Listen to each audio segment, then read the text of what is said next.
अपने सास ससुर के रहने आने की खबर सुनकर संगीता का मूड खराब हो गया। यह बात उसके पति रवि की नज़रों में भी आ गई। सप्ताह भर पहले संगीता की बड़ी ननंद मीनाक्षी अपने दोनों बच्चों के साथ पूरे 10 दिन उसके घर रहकर गई थी। अब इतनी जल्दी सास ससुर का रहने आना उसे बहुत खल रहा था। इतना सड़ा सा मुंह मत बनाओ संगीता, क्योंकि 10-15 दिनों की ही बात है। पहली बार दोनों अपने छोटे से कस्बे में रहने आ रहे हैं, इसलिए मैं टाल मटोल नहीं कर सकता था। रवि के इन शब्दों को सुनकर संगीता का मूड और ज़्यादा उखड़ गया। बोली, मेरी खुद की तबीयत ठीक नहीं रहती है, उनकी देखभाल के लिए नौकरानी ला दो तो मुझे कोई शिकायत नहीं। फिर कितने भी दिन रुके, मुझे कोई फ़र्क नहीं पड़ेगा। तीखे स्वर में जवाब देकर संगीता ने चादर से मुंह ढका और लंबी चुप्पी साध ली। अपने माता पिता के आने से परेशान रवि भी था। मीनाक्षी के सामने संगीता के साथ उसका कई बार झगड़ा हुआ था। उन सब झगड़ों की खबर उसके माता पिता तक निश्चित रूप से मीनाक्षी ने पहुंचा दी होगी। वह जानता था कि माता पिता अपना पुरातनपंथी रवैया नहीं छोड़ेंगे और पूरी सोसाइटी में उसकी जग हंसाई हो सकती है। शादी होने के सिर्फ 5 महीने बाद बेटा बहू खूब लड़ते झगड़ने लगे थे। इस तथ्य ने उसके माता पिता का दिल दुखाकर उन्हें चिंता से भर दिया होगा। अब रवि उनका सामना करने का हौसला अपने भीतर जुटा नहीं पा रहा था। वह कोविड-19 का बहाना बनाकर उन्हें टालता रहा था, पर अब वह बहाना चल नहीं रहा था। लगभग ऐसी ही मनोस्थिति संगीता की भी थी। काम के बोझ का तो उसने बहाना बनाया था। वह भी अपने सास ससुर की नज़रों के सामने खराब छवि के साथ आना नहीं चाहती थी। उनका चिंता करना या समझना उसे अपमानजनक महसूस होगा और वह उस स्थिति का सामना करने से बचना चाहती थी। रवि के माता पिता कोविड-19 के दिनों में अकेले ही रहते थे और अकेलेपन को सहज लेते रहते थे। अगले दिन शाम को उसके सास ससुर उनके घर पहुंच गए। दोनों में से किसी ने भी रवि और उसके बीच 2 साल से चलने वाले झगड़ों की चर्चा नहीं छेड़ी। उसे 2 सुंदर साड़ियों का उपहार भी मिला। सोने जाने तक का समय इधर उधर की बातें करते हुए बड़ी अच्छी तरह से गुजरा और संगीता ने मन ही मन बड़ी राहत महसूस करी। अपने सास ससुर के सामने न मैं आपसे उलझूंगी न आप मुझसे झगड़ना। संगीता के इस प्रस्ताव पर रवि ने फौरन अपनी सहमति की मुहर सोने से पहले लगा दी थी। अगले दिन शाम को जो घटा उसकी कल्पना भी उन दोनों ने कभी नहीं करी थी। रवि अपने दोस्तों के साथ शराब पीने के बाद घर लौटा। वह ऐसे अक्सर सप्ताह में 3-4 बार करता था। इसी कारण उसका संगीता से खूब झगड़ा भी होता। उस शाम संगीता की नाक से शराब का भकभका ठकराया तो उसकी आंखों में गुस्से की लपटें फौरन उठी, पर वह मुंह से एक शब्द नहीं बोली। रवि के दोस्तों में से ज़्यादातर पियक्कड़ किस्म के थे। रवि की जमात के लोगों को ऊंची जाति के लोग दोस्त नहीं बनाते थे और उसे सड़क छाप आधे पड़े लोगों को अपना दोस्त बनाना पड़ता था, जो सस्ती शराब भर भर कर पीते थे। उसकी माँ आरती मुस्कुराती हुई अपने बेटे के करीब आई तो शराब की गंध उन्होंने भी पकड़ी। रवि, तू शराब पी रखी है? आरती ने चौंक कर पूछा। एक दोस्त के यहाँ पार्टी थी, थोड़ी सी ज़बरदस्ती पिला दी उन लोगों ने। उनसे बचकर रवि अपने शयन कक्ष की तरफ बढ़ा। आरती ने अपने पति रमाकांत की तरफ घूमकर उनसे शिकायत लहजे में कहा, मेरे बेटे को यह गंदी लत आपकी बदौलत मिली है। बेकार की बकवास मत करो। रमाकांत ने उन्हें फौरन डपट दिया। मैं ठीक कह रही हूँ। आरती निडर बनी रही। जब यह बच्चा था तब इसने आपको शराब पीते देखा और आज खुद पीने लगा है। मुझे शराब छोड़े 10 साल हो गए हैं। जब ब्लड प्रेशर बढ़ गया और लिवर खराब होने लगा तब छोड़ा। आपने पीना। मैं लगातार शोर मचाती थी कि बच्चे पर बुरा असर पड़ेगा, पर मेरी कभी नहीं सुनी आपने। मेरा बेटा अपना स्वास्थ्य अब बर्बाद करेगा और उसके जिम्मेदार आप होगे। अपनी बेकार की बकबक बंद कर, बेवकूफ़ औरत। उनकी गुस्से से भरी चेतावनी के बावजूद आरती ने चुप्पी नहीं साधी तो उनके बीच झगड़ा बढ़ता गया। संगीता अपनी सास को दूसरे कमरे में ले जाना चाहती थी पर असफल रही। रवि ने बार बार रमाकांत से चुप हो जाने की प्रार्थना करी पर उन्होंने बोलना बंद नहीं किया। रमाकांत को अचानक इतना गुस्सा आया कि नौबत आरती पर हाथ उठाने की आ गई। तब संगीता अपनी सास को ज़बरदस्ती खींचकर दूसरे कमरे में ले गई। रवि देर तक अपने पिता को गुस्सा न करने के लिए समझाता रहा। रमाकांत खामोशी से उसकी बातें सिर झुकाए सुनते रहे।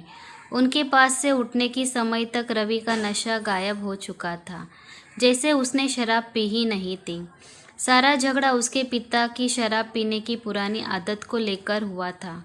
कमाल की बात यह थी कि उसे दिमाग पर बहुत जोर डालने पर भी याद नहीं आया कि उसने कभी अपने पिता को शराब पीते देखा हो। शादी के बाद संगीता ज़्यादा दिन अपने सास ससुर के साथ नहीं रहती थी। उनकी आपस में लड़ने झगड़ने की क्षमता देखकर उसे अपने रवि के साथ हुए झगड़े बौने लगने लगे थे। रविवार के दिन आरती और रमाकांत का एक और नया रूप उन दोनों को देखने के लिए मिला। संगीता ने आरती द्वारा पूछे गए एक सवाल के जवाब में कहा, इन्हें घूमने जाने या फिल्म देखने का बिल्कुल शौक नहीं है। मुझे फिल्म देखे हुए महीनों बीत गए हैं। बकवास हिंदी फिल्में सिनेमा हॉल पर देखने में 3 घंटे बर्बाद करने की क्या तुक है। रवि ने सफाई दी, फिर केबल पर दिन रात फिल्में आती रहती है। टीवी पर फिल्में देखकर यह अपना शौक पूरा कर लेती है। माँ, नेटफ्लिक्स भी है, बहुत सीरीज़ है, उन्हें देख लेना। असल में तुम बाप बेटे दोनों को ही अपनी अपनी पत्नी के शौक पर खर्चा करना अच्छा नहीं लगता है। आरती ने अपनी बहू का हाथ प्यार से अपने हाथ में लेकर शरारती स्वर में टिप्पणी करी। तुम हर बात में मुझे क्यों बीच में घसीट लेती हो? अरे, मैंने तो शादी के बाद तुम्हें पहले साल में कम से कम 50 फिल्में दिखाई होगी। रमाकांत ने तुनक कर सफाई दी।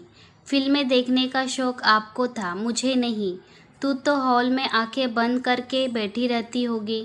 अपने पति के कटाक्ष को नज़रअंदाज कर आरती ने मुस्कुराते हुए संगीता से कहा, मुझे चाट खाने का शौक था और इन्हें एसिडिटी हो जाती थी बाहर का कुछ खाकर।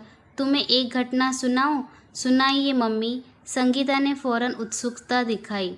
तेरे ससुर शादी की पहली सालगिरह पर मुझे आलू की टिक्की खिलाने ले गए। टिक्की की प्लेट मुझे पकड़ाते हुए बड़ी शान से बोले कि जाने मन, आज फिर से करारी टिक्कियों का आनंद लो। तब मैंने चौंक कर पूछा कि मुझे आपने पहले टिक्की कब खिलाई? इस पर जन्ना बड़ी अकड़ के साथ बोले कि इतनी जल्दी भूल गई? अरे, शादी के बाद हनीमून मनाने जब मसूरी गए थे, क्या तब नहीं खिलाई थी 1 प्लेट टिक्की? आरती की बात पर संगीता और रवि खिलखिलाकर हंसे। रमाकांत झेंपे अंदाज में मुस्कुराते रहे।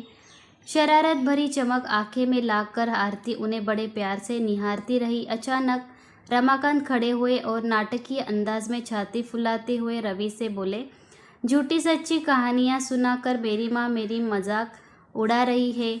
यह मैं बर्दाश्त नहीं कर सकता। आपको इस बारे में कुछ करना चाहिए पापा।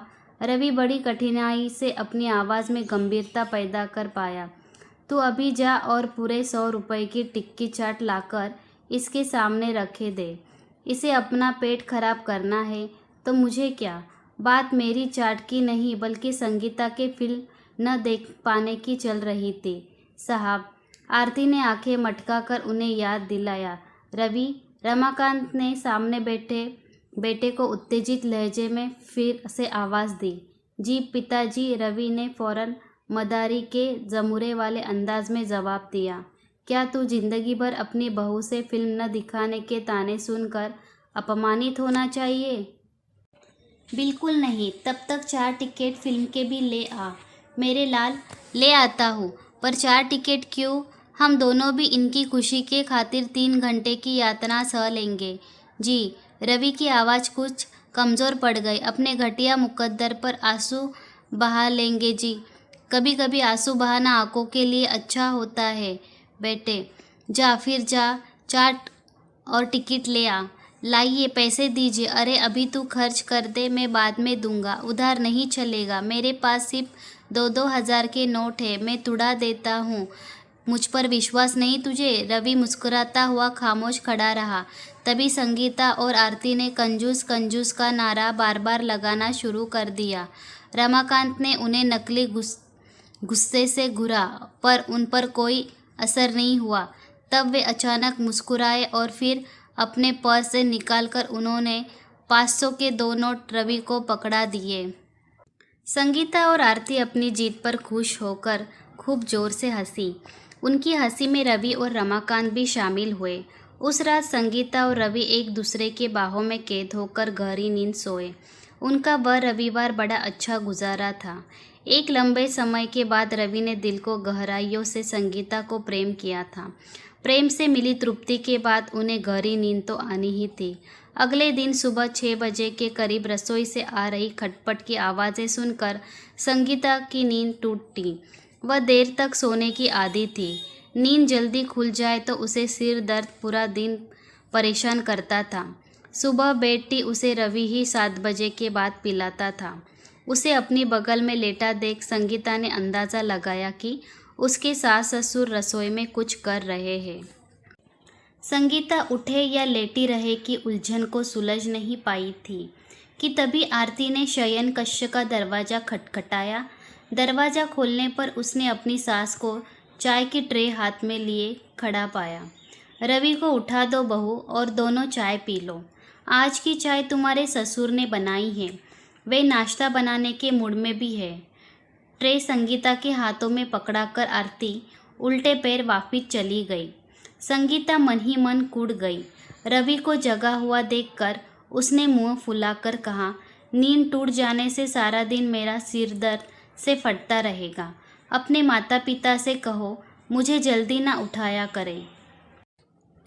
रवि ने हाथ बढ़ाकर चाय का गिलास उठाया और सोचपूर्ण लहज में बोला, पापा को तो चाय तब बनानी नहीं आती थी, फिर वे आज नाश्ता बनाएंगे? यह चक्कर कुछ समझ में नहीं आया। संगीता और सोना चाहती थी पर वैसा कर नहीं सकी। रमाकांत और आरती ने रसोई में रटर पटर मचाकर उसे दबाव में डाल दिया था। बहू होने के नाते रसोई में जाना अब उसकी मजबूरी थी। चाय पीने के बाद जब संगीता रसोई में पहुंची तब रवि उसके पीछे पीछे था। रसोई में रमाकांत पोहा बनाने की तैयारी में लगे थे। आरती एक तरफ स्टूल पर बैठी अखबार पढ़ रही थी। उन दोनों के पैर छूने के बाद संगीता ने जबरन मुस्कुराते हुए कहा, पापा आप यह क्या कर रहे हैं? पोहा मैं तैयार करती हूँ, आप कुछ देर बाहर घूम आइए। रमाकांत ने हंसकर कहा, तेरी सास से मैंने 2-4 चीज़ें बनानी सीखी है। ये सब करना मुझे अब बड़ा अच्छा लगता है। बाहर घूमने का काम आज तुम और रवि कराओ। माँ पापा ने रसोई के काम कब सीख लिए और उन्हें ऐसा करने की ज़रूरत क्या आ पड़ी थी? रवि ने हैरान होकर पूछा। तेरे पिता की जिद के आगे किसी की चलती है क्या? पति पत्नी को घर गृहस्थी की जिम्मेदारियां आपस में मिलजुल कर निभानी चाहिए। यह भूत इनके सिर पर अचानक कोविड-19 के लॉकडाउन के दौरान चढ़ा और सिर्फ सप्ताह भर में पोहा, आमलेट, उपमा, सूजी की खीर, सादे पराठे और आलू की सूखी सब्जी बनाना सीखकर ही माने। आरती ने रमाकांत को प्यार से निहारते हुए जवाब दिया, यह तो कमाल हो गया। रवि की आंखों में प्रशंसा के भाव उभरे। जब तक मैं यहाँ हूँ तुम सबको नाश्ता करना अब मेरा काम है। रमाकांत ने जोशीले अंदाज में कहा, आज पोहा खाकर ही हमें मालूम पड़ेगा कि रोज़ रोज़ आपका बनाया नाश्ता हम झेल पाएंगे या नहीं। आपने इस मजाक पर सिर्फ रवि ही खुद हंसा। आप रसोई में काम करें, यह ठीक नहीं है। संगीता ने हरी मिर्च काट रहे रमाकांत के हाथ से चाकू लेने की कोशिश करी। छोड़ ना बहू। आरती ने उठ कर उसका हाथ पकड़ा और कहा, ये रवि करेगा अपने पिता की सहायता। चल तू और मैं कुछ देर सामने वाले पार्क में घूम आइए। बड़ा सुंदर बना हुआ है पार्क। संगीता ने न करती रही, पर आरती उसे घुमाने के लिए घर से बाहर ले गई। इधर रमाकांत ने रवि को ज़बरदस्ती अपनी बगल में खड़ा कर पोहा बनाने की विधि सिखाई। दोस्तों, उम्मीद करती हूँ कि आपको हमारी कहानी पसंद आई होगी। कहानी पसंद आई है तो वीडियो को लाइक करें, चैनल पर नए हैं तो चैनल को सब्सक्राइब करें और हाँ, नोटिफिकेशन बेल आइकन को ज़रूर दबाइए ताकि अगली अपडेट सबसे पहले आपको मिले। धन्यवाद।